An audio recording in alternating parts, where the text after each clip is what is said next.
ಏನಾಗುತ್ತೆ, ನಮ್ಮ ಜೀವನ ಶೈಲಿ ಸರಿಯಾದ ರೀತಿಯಲ್ಲಿ ಇರಬೇಕಾಗುತ್ತೆ.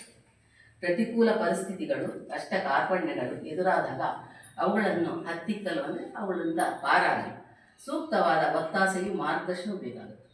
ಅವನ್ನೆಲ್ಲ ಪಾರು ಮಾಡೋದಕ್ಕೋಸ್ಕರ ನಮಗೆ ನಮ್ಮಲ್ಲಿ ಆಸೆಯೂ ಬರಬೇಕು ಮತ್ತು ಮಾರ್ಗದರ್ಶನವೂ ಬೇಕಾಗುತ್ತದೆ. ಬೇರೆಯವರ ಮಾರ್ಗದರ್ಶನವೂ ಬೇಕಾಗುತ್ತದೆ.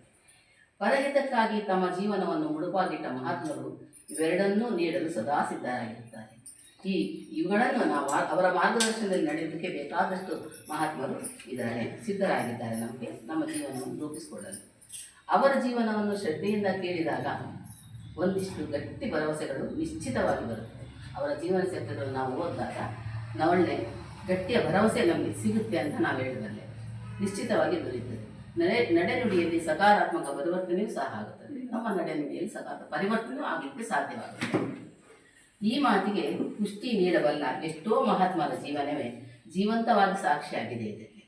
ಇದಕ್ಕೆ ಉದಾಹರಣೆ ಎಂದರೆ ತ್ರೇತಾಯುಗದಲ್ಲಿ ಶ್ರೀರಾಮಚಂದ್ರರು ನಡೆದ ರೀತಿ ಮತ್ತು ನಡೆದ ದಾರಿ, ದ್ವಾಪರಯುಗದಲ್ಲಿ ಶ್ರೀಕೃಷ್ಣ ಪರಮಾತ್ಮನು ಗೀತೆಯಲ್ಲಿ ಬೋಧಿಸಿದ ರೀತಿ, ಹಾಗೂ ಕಲಿಯುಗದಲ್ಲಿ ಬಸವಣ್ಣನವರು, ಗೌತಮ ಬುದ್ಧ, ಗುರುನಾನಕರು, ಕಬೀರರು, ಚೈತನ್ಯ ಪ್ರಭುಗಳು ಮುಂತಾದ ಸಾಯಿಬಾಬರು ಮುಂತಾದ ಎಷ್ಟೋ ಜನ ಮಹಾತ್ಮರು ನಮ್ಮನ್ನು ಮಾರ್ಗದರ್ಶನಕ್ಕಾಗಿ ತಮ್ಮ ಜೀವನ ಚರಿತ್ರೆಯನ್ನು ಓದಲಿಕ್ಕೋಸ್ಕರ ನಮಗೆ ಬಿಟ್ಟು ಹೋಗಿದ್ದಾರೆ.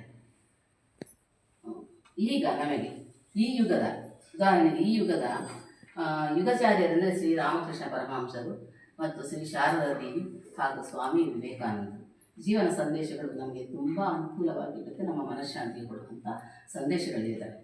ಇವರ ಪ್ರಚಲಿತ ಜೀವನ ಶೈಲಿಯನ್ನು ಸುಲಭ ಮಾರ್ಗದಲ್ಲಿ ಸರಳ ರೀತಿಯಲ್ಲಿ ತಿದ್ದಬಲ್ಲ ಸಾಮರ್ಥ್ಯ ಹೊಂದಿರುವ ದೈವಿ ಗುಣ ಸಂಪನ್ನರು ಇವರು. ನಮ್ಮಲ್ಲಿ ಸುಲಭದ ರೀತಿಯಲ್ಲಿ ವಚನೆಯ ಮೂಲಕ ಆಗಲಿ, ಈ ಥರ ಪ್ರವಚನಗಳು ಕೇಳುವ ರೀತಿಯಲ್ಲಿ ನಾಮಸ್ಮರಣೆ ಮಾಡುವುದರಾಗಲಿ ಸುಲಭವಾದ ರೀತಿಯಲ್ಲಿ ನಮ್ಮ ಮನಸ್ಸನ್ನು ನಾವು ಶುದ್ಧಗೊಳಿಸಿಕೊಳ್ಳೋದಕ್ಕೆ ಸಾಧ್ಯವಾಗುತ್ತದೆ.